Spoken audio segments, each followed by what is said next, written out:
Nowadays, everyone is doing more with less, including law enforcement agencies. Agencies in Michigan and nationwide are merging their fire and police departments and cross-training their officers. Bay City is moving toward this model as well, but as NBC 25's Neille Giffune tells us, this is nothing new. There's been a public safety department in Kalamazoo for decades, but how does it work and what are the drawbacks? I rode along with a PSO to find out. Hello, Officer Brooks Gibbs, Public Safety, license, registration, proof of insurance, please. It's a Tuesday in February. PSO Scott Brooks is patrolling his district. The 9-year veteran in the middle of a traffic stop when a call comes in from across town. It's always a constant movement of things as far as like things that are happening, things that are going on. To become a PSO, you got to look at, can they multitask? Can they adapt to different things? He landed on the ground too.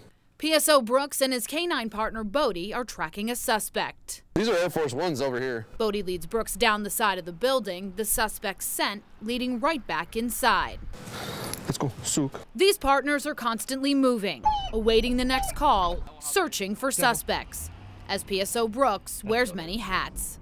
Policeman, fireman, EMS, K-9, relief EO, relief dispatcher, relief crime lab. He travels with all the essentials. Everything goes in the trunk. Fire extinguisher, in case there's a fire. You got your fire gear, as far as your coats and your helmet. You got your air pack to breathe air. You have your assault rifle for major incidents. And can switch gears in a matter of minutes. When there's a fire, you'll see all of us stripping all of our stuff off and getting our fire gear on. Kalamazoo going to a public safety model 30 years ago in order to save money. The difference and the benefit, or one of the benefits of public safety, is that we can immediately have a public safety officer on scene within minutes. But opponents say it's not an effective way to serve the community.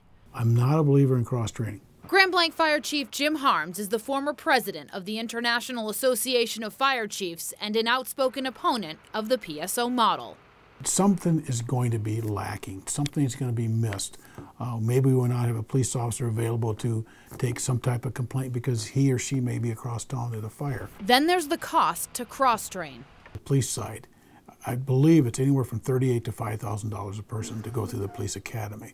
As the fire side goes, it's $700 to $1,500, depending what part of the country you're in, to cross-train a police officer. Kalamazoo's Assistant Chief Brian Urich agrees there is an initial cost up front and says it takes total cooperation for the PSO model to be successful. The firefighters that are there have absolutely a key part in this transition.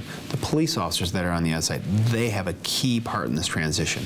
But you can't forget one of the most crucial parts, and that's the community. Officers in Kalamazoo work 12-hour shifts. Those PSOs assigned as engine operators at fire stations work 24-hour shifts. The city staffs a total of 30-plus personnel per shift, 18 PSO, 11 engine operators, and between 5 and 7 command officers. Each PSO is assigned a district, and when the calls come in, the ballet begins. Like anywhere else, any other city, we have pre-assigned districts, and it's all in a computer. And if we have a fire in a certain district, it knows what officers are to respond, what fire engines or trucks are to respond. The rest of the city kind of adjusts and they take over the call volume if it starts to get busy somewhere else. After 30 years, Kalamazoo has it down to a science. Since 1988, Part 1 crimes like murder and arson decreasing from over 10,000 incidents to just under 4,000, and in the last 5 years are down 28%. Urich says the transition to the PSO model doesn't happen overnight, but if managed correctly, can work in any community.